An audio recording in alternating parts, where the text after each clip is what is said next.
ನಮಗೆ ಕೊಡುವ ತಂತ್ರಕ್ಕೆ ರಾಜ್ಯ ಸರ್ಕಾರ ಶರಣಾದಂತೆ ಇದೆ. ರಾಜ್ಯ ಸರ್ಕಾರ ಸುಸ್ತಾಗಿ ಹೋಗಿದೆ. ಅದರ ಬಳಿ ಹಣವಿಲ್ಲ. Very simple clear statement of economic condition Karnataka. ಜನರ ಜೇಬಿಗೆ ಬ್ಲೇಡ್ ಹಾಕಿ ಪಿಕ್ ಪಾಕೆಟ್ ಮಾಡಿರುವ ಕಾಂಗ್ರೆಸ್ ಸರ್ಕಾರ ಮಾಡಿರೋ ಬಿಗ್ ಲಾಸ್ಗಳ ಪಟ್ಟಿ. ಹಾಲಿನ ಬೆಲೆ ಪ್ರತಿ ಲೀಟರ್ಗೆ ಅಂದ್ರೆ ಪ್ರತಿದಿನ ಜೇಬಿಗೆ 3 ರೂಪಾಯಿ ಪಿಕ್ ಪಾಕೆಟ್. ಇಂಜಿನಿಯರಿಂಗ್ ಶುಲ್ಕ 15% ಹೆಚ್ಚಳ. ಕಂದಾಯ ಕಾಂಗ್ರೆಸ್ ಸರ್ಕಾರ ಮಾಡಿರೋ ಬಿಗ್ ಲಾಸ್ಗಳ ಪಟ್ಟಿ. ಹಾಲಿನ ಬೆಲೆ ಪ್ರತಿ ಲೀಟರ್ಗೆ ಅಂದ್ರೆ ಪ್ರತಿದಿನ ಜೇಬಿಗೆ 3 ರೂಪಾಯಿ ಪಿಕ್ ಪಾಕೆಟ್. ಇಂಜಿನಿಯರಿಂಗ್ ಶುಲ್ಕ 15% ಹೆಚ್ಚಳ. ಕಂದಾಯ ಇಲಾಖೆ ಶುಲ್ಕ ರೂಪಾಯಿ ಬಿಗ್ ಲಾಸ್. ಮದ್ಯದ ದರ ದೇಶದಲ್ಲೇ ಅತಿ ಹೆಚ್ಚು ಅಬಕಾರಿ ಸುಂಕ ವಿಧಿಸಿ ಪಿಕ್ ಪಾಕೆಟ್.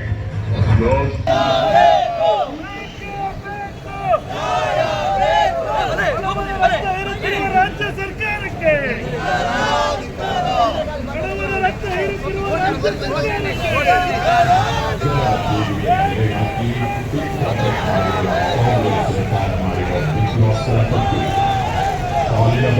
ಪ್ರತಿ ಲೀಟರ್ಗೆ ಅಂದ್ರೆ ಪ್ರತಿದಿನ ಜೇಬಿಗೆ 3 ರೂಪಾಯಿ ಪಿಕ್ ಪಾಕೆಟ್. ಅಂದ್ರೆ ಪ್ರತಿ ಲೀಟರ್ಗೆ 500 ರೂಪಾಯಿ ಬಿಗ್ ಲಾಸ್.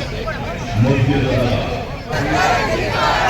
ರಾಜ್ಯದ ಜನತೆಯ ಮೇಲೆ ಬೆಲೆ ಏರಿಕೆಯ ಬರೆ ಹಾಕಿದ ಕಾಂಗ್ರೆಸ್ ಸರ್ಕಾರಕ್ಕೆ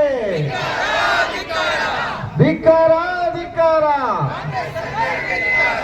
ತೈಲ ಬೆಲೆ ಏರಿಸಿ ಲೂಟಿಗೆ ಇಳಿದ ಕಾಂಗ್ರೆಸ್ ಸರ್ಕಾರಕ್ಕೆ, ದಿನಬಳಕೆಯ ವಸ್ತುಗಳ ಬೆಲೆಯನ್ನ ಗಗನಕ್ಕೇರಿಸಿದ ಕಾಂಗ್ರೆಸ್ ಸರ್ಕಾರಕ್ಕೆ, ಬಡವರ ಜೇಬಿಗೆ ಕತ್ತರಿ ಹಾಕಿದ ಕಾಂಗ್ರೆಸ್ ಸರ್ಕಾರಕ್ಕೆ, ನಂಗೂ ಫ್ರೀ ನಿಂಗೂ ಫ್ರೀ ಎಂದು ಜನತೆಯನ್ನು ಮೋಸಗೊಳಿಸಿದ ಸಿದ್ದರಾಮಯ್ಯನಿಗೆ, ಜನವಿರೋಧಿ ಕಾಂಗ್ರೆಸ್ ಸರ್ಕಾರಕ್ಕೆ,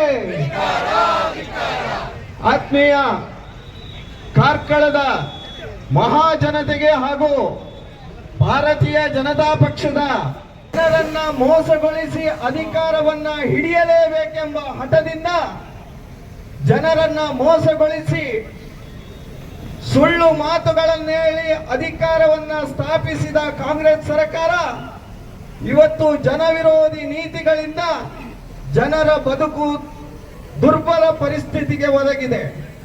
ಇನ್ನೇನು 1 ವರ್ಷವಾಗುತ್ತಲೇ ಜನರ ಹಾಹಾಕಾರ ಗ್ರಾಮ ಗ್ರಾಮಗಳಲ್ಲಿ ಹಳ್ಳಿಗಳಲ್ಲಿ ಮುಟ್ಟಿದೆ. ಬದುಕು ಕಷ್ಟವಾಗ್ತಾ ಇದೆ. ಇಂತಹ ಸಂದರ್ಭದಲ್ಲಿ ಜವಾಬ್ದಾರಿಯುತ ಭಾರತೀಯ ಜನತಾ ಪಾರ್ಟಿ ಬಹಳಷ್ಟು ಆಲೋಚನೆಯನ್ನ ಮಾಡಿಕೊಂಡು ಜನರ ಬದುಕನ್ನ ಸುಗಮ ಮಾಡಬೇಕು, ಸರ್ಕಾರಕ್ಕೆ ಬಿಸಿ ಮುಟ್ಟಿಸಬೇಕು ಎಂಬುದಾಗಿ ಮಾನ್ಯ ರಾಜ್ಯಾಧ್ಯಕ್ಷರಾದಂತಹ ವಿಜಯೇಂದ್ರರವರ ಮಾರ್ಗದರ್ಶನದಂತೆ ಇಡೀ ರಾಜ್ಯದಲ್ಲಿ ಪ್ರತಿಭಟನೆಯನ್ನ ಹಮ್ಮಿಕೊಂಡಿದ್ದೇವೆ.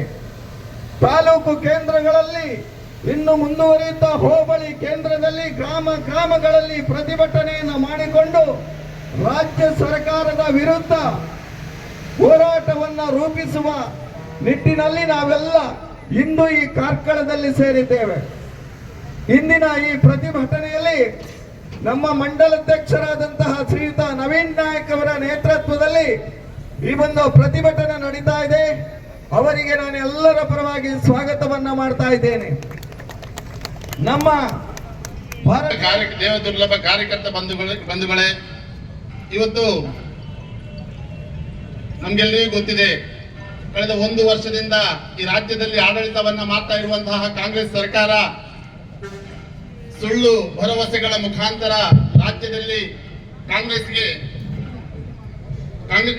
ಸುಳ್ಳು ಭರವಸೆಗಳ ಮುಖಾಂತರ ಇವತ್ತು ಆಮಿಷವನ್ನು ಹುಟ್ಟಿ ರಾಜ್ಯದಲ್ಲಿ ಅಧಿಕಾರಕ್ಕೆ ಬಂದಿರುವಂತಹ ಕಾಂಗ್ರೆಸ್ ಸರ್ಕಾರ ನಿರಂತರವಾಗಿ ಜನರ ಮೇಲೆ ತೆರಿಗೆಯನ್ನ ಹಾಕಿ ಒತ್ತಡವನ್ನ ಹಾಕಿ ಇವತ್ತು ಜನರ ಜೇಬಿನಿಂದ ದೋಚ್ತಾ ಇವತ್ತು ರಾಜ್ಯಭಾರ ಮಾಡ್ತಾ ಇದೆ. ನಿರಂತರವಾಗಿ ವಿದ್ಯುತ್ ದರವನ್ನು ಹೆಚ್ಚಿಗೆ ಮಾಡಿದ್ದಿರಬಹುದು, ಅಥವಾ ಹಂತವಾಗಿ ಸ್ಟಾಂಪ್ ಪೇಪರ್ ಆಗಿರ್ಬೋದು, ರಿಜಿಸ್ಟ್ರಿ ದರವನ್ನು ಏರಿಕೆ ಮಾಡಿದ್ದಾಗಿರ್ಬೋದು, ಎಲ್ಲ ವಿಭಾಗಗಳಲ್ಲೂ ಕೂಡ ಇವತ್ತು ಕಾಂಗ್ರೆಸ್ ಸರ್ಕಾರ ಲೂಟಿಯನ್ನ ಮಾಡ್ತಾ ಮೊನ್ನೆ ಮತ್ತೊಮ್ಮೆ ಈ ರಾಜ್ಯದಲ್ಲಿ ಡೀಸೆಲ್ ಮತ್ತು ಪೆಟ್ರೋಲ್ ಬೆಲೆ ಏರಿಕೆ ಮಾಡುವುದರ ಮುಖಾಂತರ ಮತ್ತೊಮ್ಮೆ ಈ ರಾಜ್ಯದ ಜನರಿಗೆ ದೊಡ್ಡ ಹೊಡೆತವನ್ನು ನೀಡಿದೆ. ನಮ್ಗೆಲ್ಲರಿಗೂ ಗೊತ್ತಿದೆ ಬಂಧುಗಳೇ, ಇವತ್ತು ಡೀಸೆಲ್ ಮತ್ತು ಪೆಟ್ರೋಲ್ ಬೆಲೆ ಏರಿಕೆ ಆದ್ರೆ ಇವತ್ತು ಎಲ್ಲದಕ್ಕೂ ಕೂಡ ಹೊಡೆತವನ್ನು ಬೀಳ್ತದೆ. ಒಂದು ಕಡೆಯಿಂದ ಒಂದು ಕಡೆಗೆ ಕಚ್ಚಾ ವಸ್ತುಗಳು, ಮೂಲಭೂತ ಸೌಕರ್ಯಗಳನ್ನ ಸಾಗಿಸಬೇಕಿದ್ರೆ ಅಥವಾ ವ್ಯವಸ್ಥೆಗಳನ್ನ ಮಾಡಬೇಕಿದ್ರೆ ಇವತ್ತು ಎಲ್ಲವೂ ಕೂಡ ವಾಹನಗಳನ್ನ ಸ್ವಾವಲಂಬಿಯಾಗಿ ನಾವು ಬಳಸ್ಕೊಳ್ಬೇಕಾಗುವಂತ ಅನಿವಾರ್ಯತೆ ಇದೆ. ಈ ಸಂದರ್ಭದಲ್ಲಿ ಪೆಟ್ರೋಲ್ ಮತ್ತು ಡೀಸೆಲ್ ಬಳಕೆ ಹೆಚ್ಚಾಗಿದ್ರಿಂದ ಎಲ್ಲ ದಿನಬಳಕೆ ವಸ್ತುಗಳು ಹೆಚ್ಚಾಗುವುದರ ಮುಖಾಂತರ ಮತ್ತೊಮ್ಮೆ ರಾಜ್ಯದ ಜನರಿಗೆ ಇವತ್ತು ಹೊರೆಯನ್ನ ಕೊಡುವಂತಹ ಕೆಲಸವನ್ನು ಈ ರಾಜ್ಯ ಸರ್ಕಾರ ಮಾಡ್ತಾ ಬಂದಿದೆ. ಇವತ್ತು ನಮ್ಗೆಲ್ಲರಿಗೂ ಗೊತ್ತಿದೆ, ಈ ಪಂಚಾಯತ್ ಮಟ್ಟದಲ್ಲಿ ನಾವು ಯೋಜನೆಯನ್ನ ಮಾಡಬೇಕು. ತುಂಬಾ ಗ್ರಾಮ ಪಂಚಾಯತ್ ಸದಸ್ಯರಿದ್ದೀರಿ. ಇವತ್ತು ಕಳೆದ 1 ವರ್ಷದಲ್ಲಿ ನಮ್ಗೆ ಪಂಚಾಯತ್ಗಳಿಗೆ ಬರಬೇಕಾಗಿರುವಂತಹ, ರಾಜ್ಯದಿಂದ ಬರಬೇಕಾಗಿರುವಂತಹ ಶಾಸನಬದ್ಧ ಅನುದಾನ ಕೂಡ ಸರಿಯಾಗಿ ಬರ್ತಾ ಇಲ್ಲ. ಪಂಚಾಯತ್ಗಳಲ್ಲಿ ಎಸ್ಕೋ ಖಾತೆ ಅಂತ ಇದೆ, ರಾಜ್ಯ ಸರ್ಕಾರದಿಂದ ಬರುವಂತದ್ದು. ಪಂಚಾಯತ್ನ ಮೂಲಭೂತ ಸೌಕರ್ಯ ಕೊಡ್ಲಿಕ್ಕೆ, ಪಂಚಾಯತ್ ರಸ್ತೆ ರಿಪೇರಿ ಮಾಡ್ಲಿಕ್ಕೆ, ನಲ್ಲಿ ನೀರಿನ ವ್ಯವಸ್ಥೆ ಮಾಡ್ಲಿಕ್ಕೆ, ಪಂಚಾಯತ್ ಸಿಬ್ಬಂದಿಗಳಿಗೆ ಸಂಬಳ ಕೊಡ್ಲಿಕ್ಕೆ ಇವತ್ತು ಎಸ್ಕೋ ಖಾತೆ ಮುಖಾಂತರ 40% ಅನುದಾನವನ್ನು ರಾಜ್ಯ ಸರ್ಕಾರ ಕೊಡಬೇಕು. ಆದ್ರೆ ಕಳೆದ 1 ವರ್ಷಗಳಿಂದ ಸರಿಯಾಗಿ ಪಂಚಾಯತ್ ಎಸ್ಕೋ ಖಾತೆಗೆ ರಾಜ್ಯ ಸರ್ಕಾರ ದುಡ್ಡನ್ನು ಕೊಡ್ತಾ ಇಲ್ಲ. ಆ ಮುಖಾಂತರ ಇವತ್ತು ಹಳ್ಳಿಗಳಲ್ಲಿ, ಗ್ರಾಮಗಳಲ್ಲಿ ಅಭಿವೃದ್ಧಿ ಕೊರತೆ ಆಗಿದೆ. ಗ್ರಾಮ ಪಂಚಾಯತ್ ಸದಸ್ಯರು ತಲೆ ಕೈ ಇಡುವಂತಹ ಪರಿಸ್ಥಿತಿ ಬಂದಿದೆ. ಒಂದೇ ಒಂದು ಅಭಿವೃದ್ಧಿ ಚಟುವಟಿಕೆಗಳನ್ನ ಮಾಡ್ಲಿಕ್ಕೆ ರಾಜ್ಯಕ್ಕೆ ಗ್ರಾಮ ಪಂಚಾಯತ್ ಸದಸ್ಯರಿಗೆ ಕೂಡ ಆಗ್ತಾ ಇಲ್ಲ. ಶಾಸಕರ ಪರಿಸ್ಥಿತಿ ನಮ್ಗೆಲ್ಲರಿಗೂ ಗೊತ್ತಿದೆ. ಇಡೀ ರಾಜ್ಯದಲ್ಲಿ ಕಳೆದ 1 ವರ್ಷದಲ್ಲಿ ಒಂದೇ ಒಂದು ಗುದ್ದಲಿ ಪೂಜೆ ಆಗ್ಲಿಲ್ಲ. ನಾವು ಮಾತ್ರ ಅಲ್ಲ, ಕಾಂಗ್ರೆಸ್ ಶಾಸಕರು ಕೂಡ ಇವತ್ತು ಅಳಲನ್ನ ತೋಡ್ಕೊಳ್ತಾ ಇದ್ದಾರೆ. ಬಹಿರಂಗವಾಗಿ ಹೇಳಲಿಕ್ಕೆ ಆಗದೇ ಇದ್ರು ಕೂಡ ಇವತ್ತು ಒಳಗೊಳಗೆ ಅವರು ಅಳಲನ್ನ ತೋಡ್ಕೊಳ್ತಾ ಇದ್ದಾರೆ. ನಮ್ಮ ರಾಜ್ಯದಲ್ಲಿ ಆಶ್ವಾಸನೆಯನ್ನು ಕೊಟ್ಟಿದ್ದೇವೆ. ಅಧಿಕಾರಕ್ಕೆ ಬರಬೇಕಿದ್ರೆ, ಎಲೆಕ್ಷನ್ಗೆ ಹೋಗಬೇಕಿದ್ರೆ ನಾವು ಜನರಿಗೆ ಆಶ್ವಾಸನೆಯನ್ನು ಕೊಟ್ಟಿದ್ದೇವೆ, ನಾವು ಜನರಿಗೆ ಭರವಸೆಯನ್ನ ಕೊಟ್ಟಿದ್ದೇವೆ. ಆ ಕೆಲಸವನ್ನ ಮಾಡ್ತೇವೆ, ರಸ್ತೆ ರಿಪೇರಿಯನ್ನ ಮಾಡ್ತೇವೆ. ಆದ್ರೆ ಯಾವುದೇ ಕೆಲಸ ಇವತ್ತು ಕಳೆದ 1 ವರ್ಷಗಳಲ್ಲಿ ಯಾವ ಶಾಸಕರಿಗೂ, ಯಾವ ಜನಪ್ರತಿನಿಧಿಗೂ ಮಾಡ್ಲಿಕ್ಕೆ ಆಗಿರುವಂತಹ ಪರಿಸ್ಥಿತಿ ಇವತ್ತು ರಾಜ್ಯ ಸರ್ಕಾರ ತಂದಿಟ್ಟಿದೆ. ಆದ್ರಿಂದ ಈ ಹೊರೆ ಜನರು ಅರ್ಥ ಮಾಡ್ಕೊಳ್ಬೇಕು. ಕಳೆದ ಬಿಜೆಪಿ ಸರ್ಕಾರ ಇರಬೇಕಿದ್ರೆ ರಾಜ್ಯದಲ್ಲಿ ನಮ್ಮ ಮೇಲೆ ನಿರಂತರ ಆರೋಪವನ್ನ ಮಾಡಿದ್ರು. ನಮ್ಮಲ್ಲಿ ನಿರಂತರ ಆರೋಪವನ್ನ ಮಾಡಿದ ಮುಖಾಂತರ, ಸುಳ್ಳು ಆಮಿಷಗಳನ್ನ ಕೊಡುವುದರ ಮುಖಾಂತರ ಇವತ್ತು ಅಧಿಕಾರಕ್ಕೆ ಬಂದಿದೆ. ಅಧಿಕಾರಕ್ಕೆ ಬಂದ ನಂತರ ಎಷ್ಟೋ ಜನರಿಗೆ ನಮ್ಗೆ ಗೊತ್ತಿದೆ, ಎಷ್ಟೋ ಜನರಿಗೆ ಗೃಹಲಕ್ಷ್ಮಿ ಯೋಜನೆ, ಬೇರೆ ಬೇರೆ ಯೋಜನೆ ಮುಖಾಂತರ ದುಡ್ಡು ಕೊಡ್ತೇನೆ ಅಂತ ಹೇಳಿದ್ದಾರೆ. ಆದ್ರೆ 60% ಜನರಿಗೆ ಇವತ್ತಿಗೂ ಕೂಡ ದುಡ್ಡು ಬರ್ತಾ ಇಲ್ಲ. ಕೇವಲ 30%, 40% ಜನರಿಗೆ ಅನುದಾನ ನೀಡುವುದರ ಮುಖಾಂತರ ಇವತ್ತು ಒಂದು ಕಣ್ಣಿಗೆ ಸುಣ್ಣ, ಒಂದು ಕಣ್ಣಿಗೆ ಬೆಣ್ಣೆಗೆ ಹಾಕುವಂತ ಕೆಲಸವನ್ನು ಇವತ್ತು ರಾಜ್ಯ ಸರ್ಕಾರ ಮಾಡ್ತಾ ಇದೆ. ನಮ್ಗೆ ಕಳೆದ ಇಷ್ಟು ವರ್ಷಗಳಲ್ಲೂ ಕೂಡ ರಾಜ್ಯದಲ್ಲಿ ಒಂದು ಅನುದಾನ ಇತ್ತು. ಎಸ್ಸಿ ಸಮುದಾಯಕ್ಕೆ SC PTSP ಅಂತ ಒಂದು ಅನುದಾನ ಇತ್ತು. ರಾಜ್ಯದಲ್ಲಿ ಇವತ್ತು ದಲಿತರ ಅಭಿವೃದ್ಧಿ ಆಗಬೇಕು, ದಲಿತರ ಕಾಲೋನಿಗಳ ಅಭಿವೃದ್ಧಿ ಆಗಬೇಕು, ದಲಿತರಿಗೆ ಬೇಕಾದಂತ ಮೂಲ ಸೌಕರ್ಯಗಳು ಕೊಡಬೇಕು ಅಂತ ಹೇಳುವ ರೀತಿಯಲ್ಲಿ ಇವತ್ತು SC PTSP ಅನುದಾನ ಒಂದು ಇವತ್ತು ಬರ್ತಾ ಇತ್ತು ರಾಜ್ಯದಿಂದ. ಆದ್ರೆ ಈ ಸರ್ಕಾರ ಈ ಗ್ಯಾರಂಟಿ ಯೋಜನೆಗಳಿಗೆ ಅನುದಾನ ಕೊರತೆಯ ಕಾರಣದಿಂದಾಗಿ SC PTSP ಎಲ್ಲ 11,000 ಕೋಟಿ ಹಣವನ್ನ ಬೇರೆ ಖಾತೆಗಳಿಗೆ ವರ್ಗಾವಣೆ ಮಾಡೋದ್ರ ಮುಖಾಂತರ ಇವತ್ತು ದಲಿತರಿಗೆ ಮೋಸವನ್ನ ಮಾಡಿದೆ. ಅದಕ್ಕೆ ಚೀಮಾರಿಯನ್ನ ಹಾಕಬೇಕು, ನಾಚಿಕೆ ಆಗಬೇಕು ಸರ್ಕಾರಕ್ಕೆ. ಮೊನ್ನೆ ಮತ್ತೊಮ್ಮೆ ವಾಲ್ಮೀಕಿ ST ಸಮುದಾಯದವರ, ವಾಲ್ಮೀಕಿ ಜನಾಂಗದವರ ಅನುದಾನ ಇವತ್ತು ಇಡೀ ಲೋಕಸಭಾ, ನಾನು ಆರೋಪವನ್ನ ಮಾಡ್ತೇನೆ ಸಭೆಯ ಮುಖಾಂತರ, ಇವತ್ತು ಇಡೀ ಲೋಕಸಭಾ ಚುನಾವಣೆಯನ್ನ ಈ ವಾಲ್ಮೀಕಿ ಸಮುದಾಯದ ಅವರ ದುಡ್ಡನ್ನ ಬಳಕೆ ಮಾಡಿಕೊಂಡು ಇವತ್ತು ಇಲ್ಲಿಂದ ಬೇರೆ ಬೇರೆ ಖಾತೆಗಳಿಗೆ ವರ್ಗಾವಣೆ ಮಾಡಿಕೊಂಡು, ಬೇರೆ ರಾಜ್ಯದ ಪೆಟ್ರೋಲ್ ಪಂಪ್ ಮಾಲೀಕರ ಖಾತೆಗಳಿಗೆ ಹಾಕೊಂಡು, ಬೇರೆ ರಾಜ್ಯದ ಈ ಜ್ಯುವೆಲ್ಲರಿ ಮಾಲೀಕರ ಆ ಖಾತೆಗೆ ಹಾಕೊಂಡು ಇವತ್ತು ಇಡೀ ಹಣವನ್ನ ದೋಚಿ ಇವತ್ತು ಕೇಂದ್ರ ಸರ್ಕಾರದ ಲೋಕಸಭಾ ಚುನಾವಣೆಯನ್ನ ಕಾಂಗ್ರೆಸ್ಗೆ ದುಡ್ಡನ್ನು ದುರ್ಬಳಕೆ ಮಾಡಿಕೊಂಡಿದೆ. ನಮ್ಮ ರಾಜ್ಯದ ದಲಿತರ, ನಮ್ಮ ಬಡ ವರ್ಗದವರ ಇವತ್ತು ತೆರಿಗೆಯ ಹಣ ಇವತ್ತು ಕಾಂಗ್ರೆಸ್ ಸರ್ಕಾರ ಇವತ್ತು ಲೋಕಸಭಾ ಚುನಾವಣೆಗೆ ಬಳಸಿಕೊಂಡಿದೆ ಅಂತ ಹೇಳಲಿಕ್ಕೆ ನಾಚಿಕೆ ಆಗ್ಬೇಕಾ ಸರ್ಕಾರಕ್ಕೆ. ಇಡೀ ವರ್ಷ ಕಳೆದ ಒಂದು ವರ್ಷದಲ್ಲಿ ರಾಜ್ಯದಲ್ಲಿ ಲೂಟಿ ಮಾಡಿದಂತಹ ಸರ್ಕಾರ ಕೇಂದ್ರದ ಕಾಂಗ್ರೆಸ್ನ ಬೊಕ್ಕಸಕ್ಕೆ ಹೋಗ್ತಾ ಇದೆ. ಅದರಿಂದ ಇವತ್ತು ಗ್ಯಾರಂಟಿ ಯೋಜನೆಗಳನ್ನು ಕೂಡ ಸರಿಯಾಗಿ ಕೊಡ್ತಾ ಇಲ್ಲ. ಒಂದೇ ಒಂದು ಅಭಿವೃದ್ಧಿ ಕೂಡ ನಮ್ಮ ರಾಜ್ಯದಲ್ಲಿ ಆಗ್ತಾ ಇಲ್ಲ.